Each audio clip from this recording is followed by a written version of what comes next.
Hi, my name is Ken Axelson, and I am going to walk through what I know about the microbiome and micro aspects for autism. I happen to be myself a high-functioning autistic individual, and I learned to adapt to the autistic characteristics, doing math degrees and doing things which are well suited with the characteristics of autism and a high function, reasonably good brain power. Okay, so what I want to do is go through what we know, what I've discovered from people contributing their samples of their autistic children or themselves as adults to my citizen science project microbiome prescription. Okay, first let's start with what is published on the PubMed. And this spreadsheet, which I'm showing on screen, will be part of the blog post on autism.microbiomeprescription.com, which will be coming out probably later today or tomorrow. So what we have from published studies is, we have contradictions. We have one study saying akkermansia is high and another one saying it's low. We have other things. We have different things. We have bifidobacteria being high and bifidobacteria being low. A lot of the issues are coming out of how they select or the criteria for autism. If a child with autism, especially a young child, chances are bifidobacteria will be high. If it's an adult, probably be lower. Individual diets for which area of the world, if this was done in China, in the US, in Australia, each has distinctive diet characteristics, and each diet causes shifts in the microbiome. So what we have is, we don't have a clear picture of what's going on. And we go down and we find that some are at the genus level, some are there. And just to do a quick introduction, we have taxonomy rank is how far up in the hierarchy things are.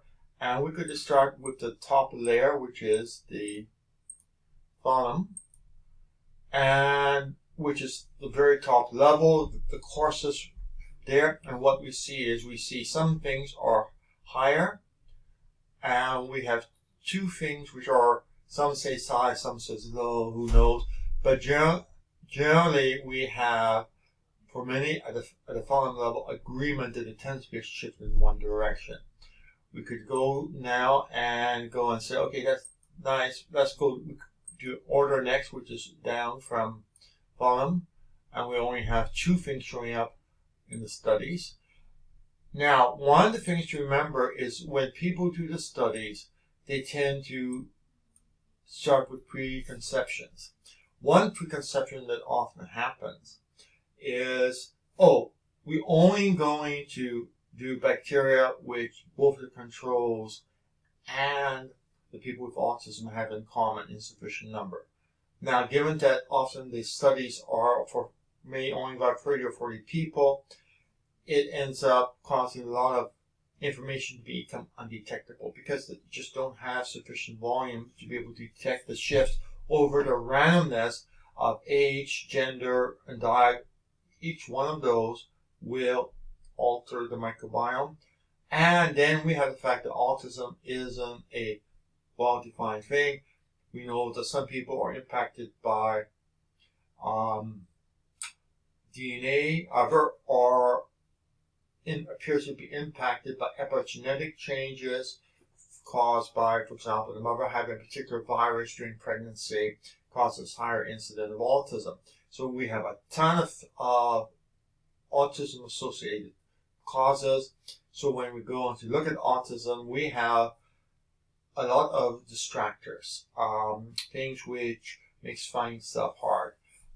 Now, if you go down further down, we go down to genus, and we see a lot of genuses, and often this is the level reported for many studies. Candida. The reason we have two numbers here on this and other things is that they have done some renumbering, and depending on when the data was entered, it would have grabbed one number or the other. It's things are volatile, so we can go down. We see everything there at different things, and we again have higher and lower being reported for some.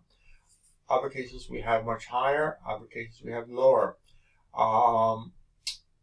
So that's it. Now, of course, if you want to read the studies, it's easy. Just go to the site and you can go and find the studies. And in fact, I will go over and take people to the site. 1 second.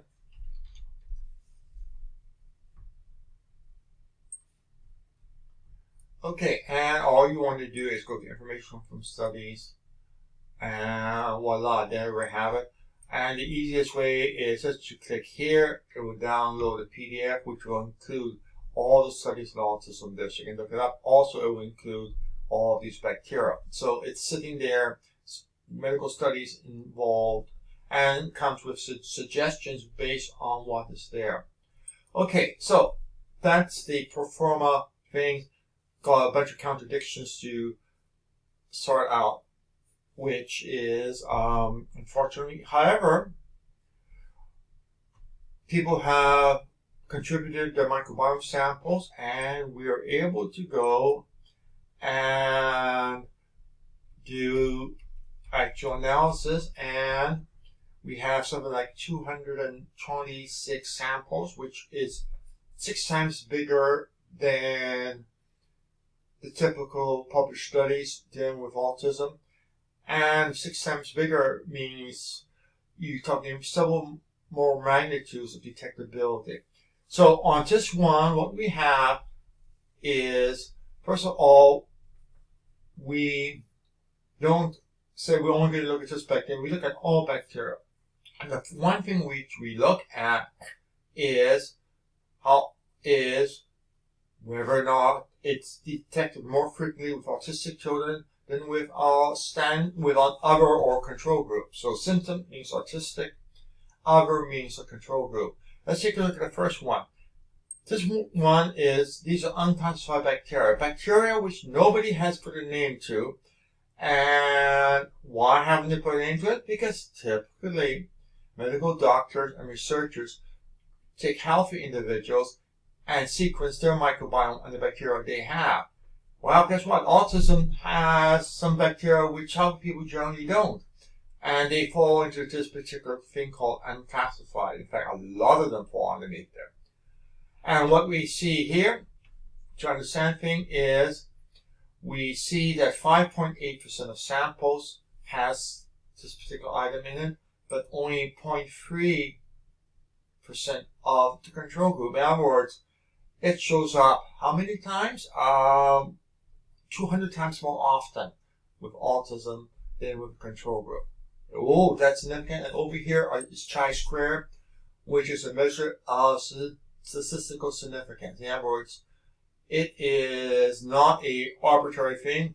A value of 6 gives you a probability of 0.01 or better. So we're talking about confidence being 0.00000, a good string of them, 1 for that.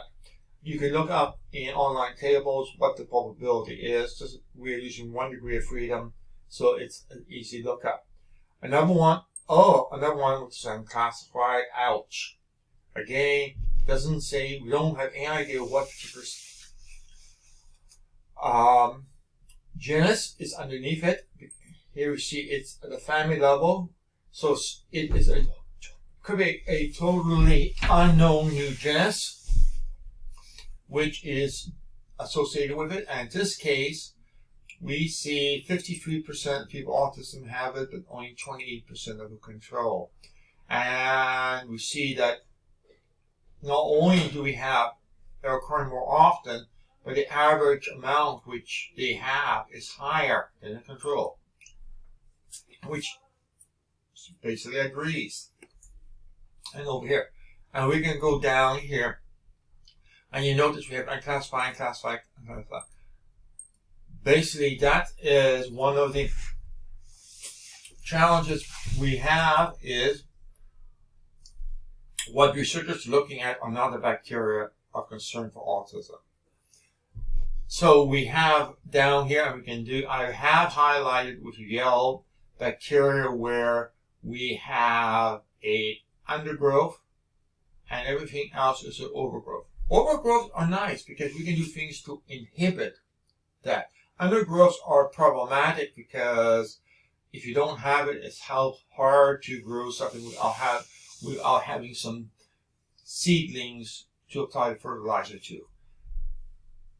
Weed killers is what we have available here, and we can see all the stuff we want to reduce, which is nice. Now we can go in if we want to take a look at something specific. For example, we can go in and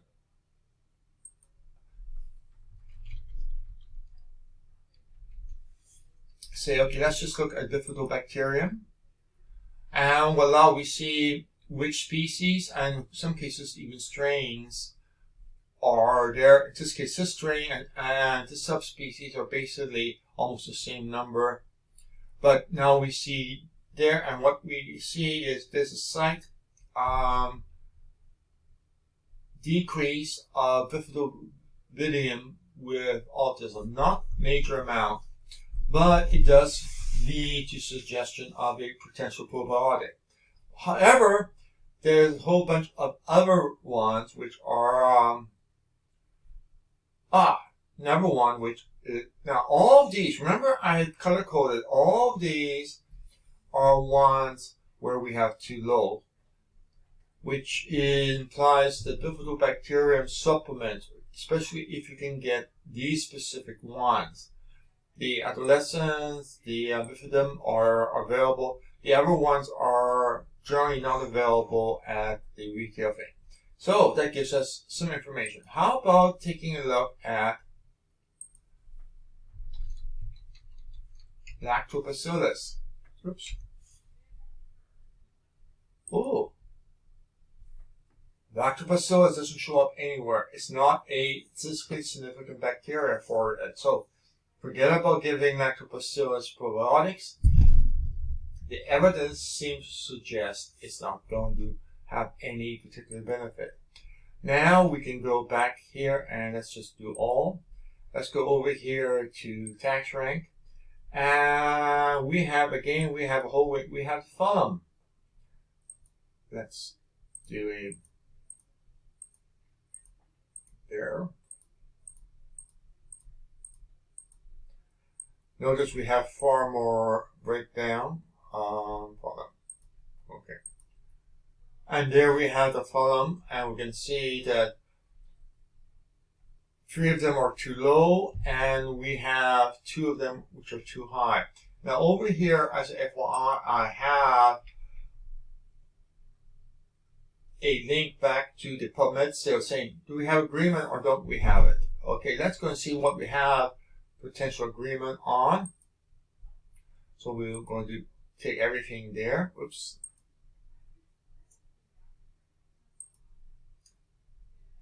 Clear the filter.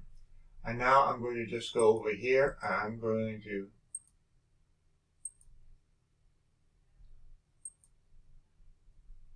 okay. So we have only 3 things which are in agreement. And what do we have? We have that PubMed site says we have these being higher, and we actually find the opposite from our citizen science study. Well, one has a bigger sample, but the other thing is notice that the chi-squares are not anywhere near as significant as the things which are really significant. So here we could well have an experimental error one side or the other, it's hard to say. Now, the first question you often has is very simple. We have 325 bacteria which are implicated. Ouch. That's a good number. But the catch is, remember the case is too high. It's a typical case. which means that you take your microbiome sample or your child's and you see which ones these you have. The ones you do have a match for are the ones you want to reduce. Again, the frequency here is only 5.8% of kids with autism will have it. If you want a 5.8, you want to reduce it. If you don't want a 5.8, you ignore it.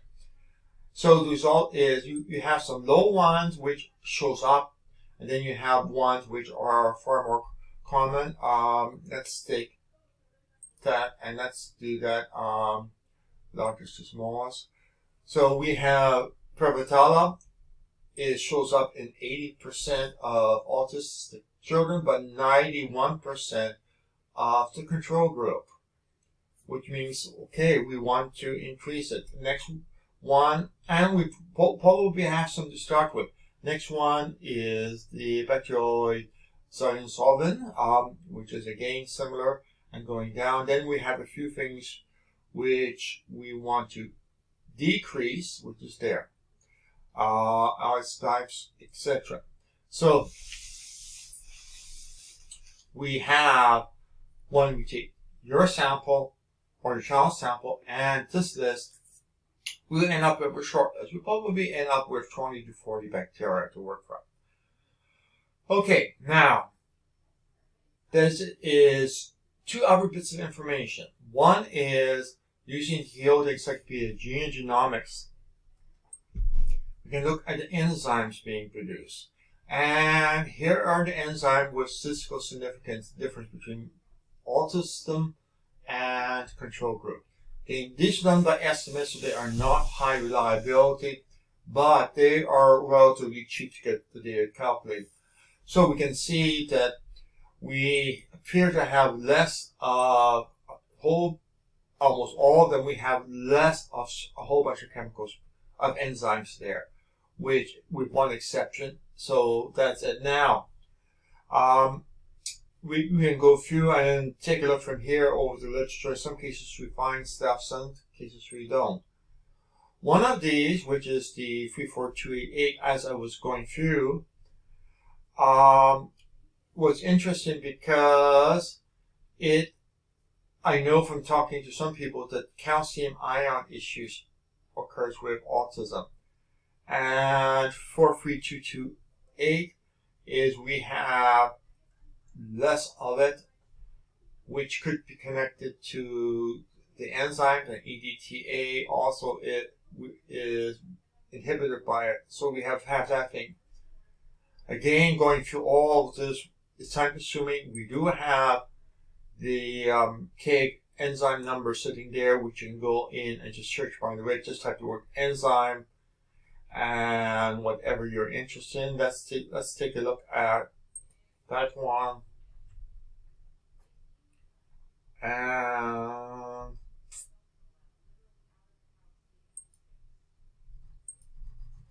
so if you just type the word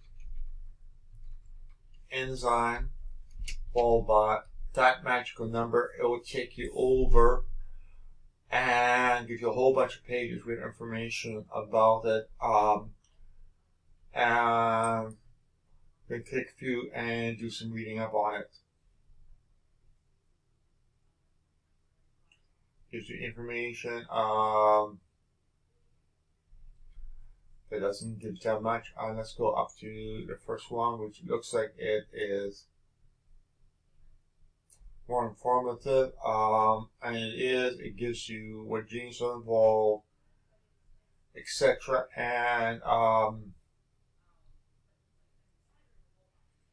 substrate is what it consumes. And this is what it produces in NADH, for example. So if you have too little of it, also produces iron. So if you have it, so we have for this one, we have the fact that it is less often seen, which means that we probably have less NADH, which is available as a supplement, and we may also have iron issues. The next item over is going over the compound, which actually ends up with a short list because we don't get great statistical significance coming here. But what we do find is a real difference of the average number. Look at all those zeros. We see that it's seen less often, but not only is less often, when it is seen, the value is practically nothing. So we have a whole bunch of potential products here. Sucrose is a possibility there. And sucrose doesn't say we should have sucrose will be good or not. What it says is that the net product of it is less sucrose is in the microbiome, which also means other parts of the microbiome may not be well suited for absorbing sucrose or not.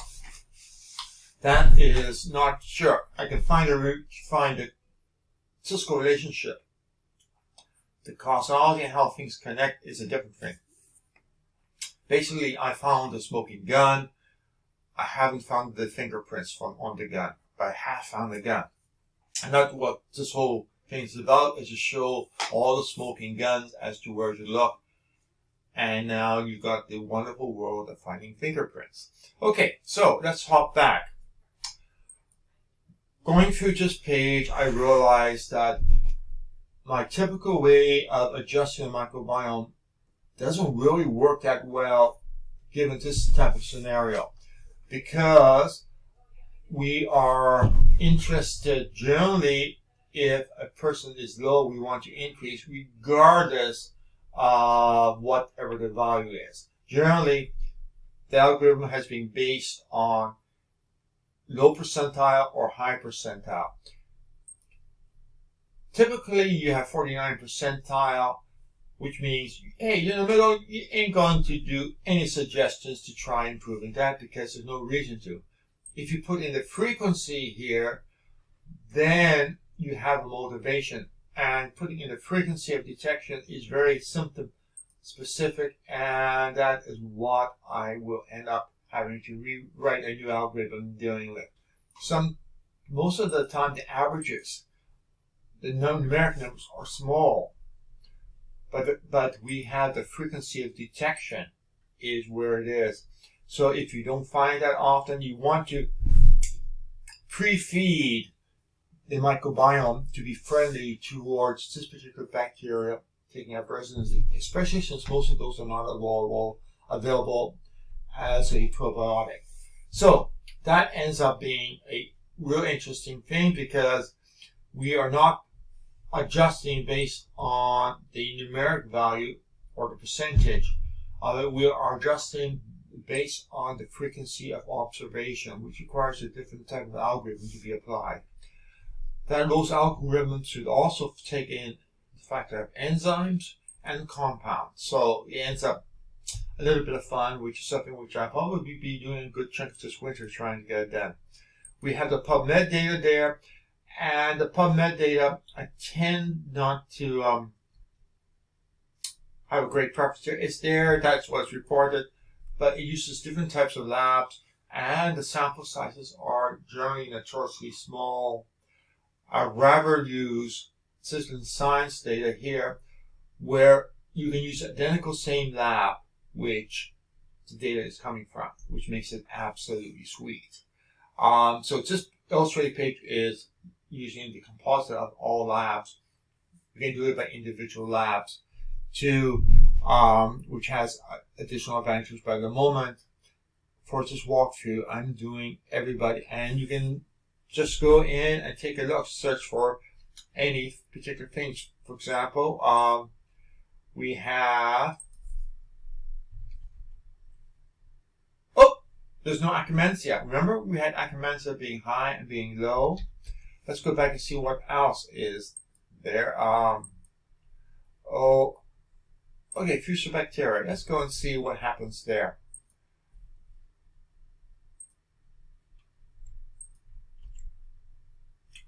There we go. We find only one species within that, and we find that actually the numbers are almost the same, but it's seeing only 2/3 as often in autism as in the other group, which means that conceptually we want to try to increase it so that it is a stronger presence, that it happens more often. So we want to pre-feed the microbiome to favor this particular bacteria. Of course, we may want to go and check to see what else is associated with it, and there's a ton of work there, and I'll leave that to the those of you who have a surplus of time on your hands.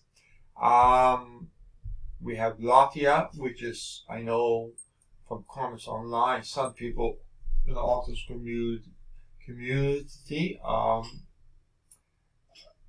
aware of. So we have Latia, and what should be noticed is we have 2 Blottias which are too low, and we have 2 which are too high.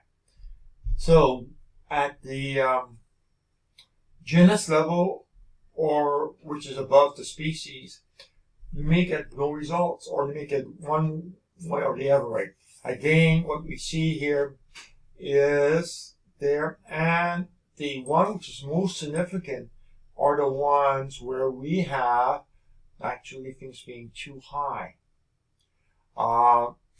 So we have some fun coming up. Okay, I think I have talked your ears off enough. PubMed, medical literature, you can go and take a look at the studies yourself.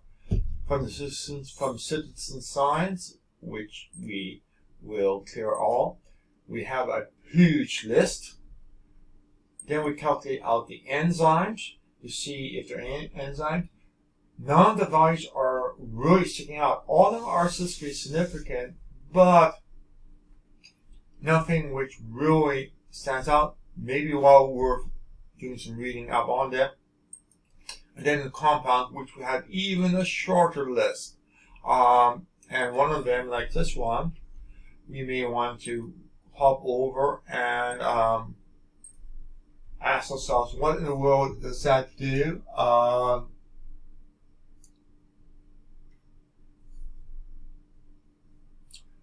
And you are likely going to get a whole bunch of different things about it, and you're going to have lots of reading.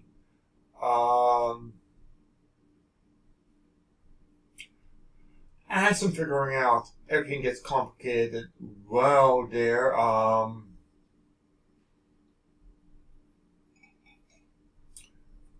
And I'll leave that for those who have the brains and the time to dive into. Okay, I'm going to shut up finally.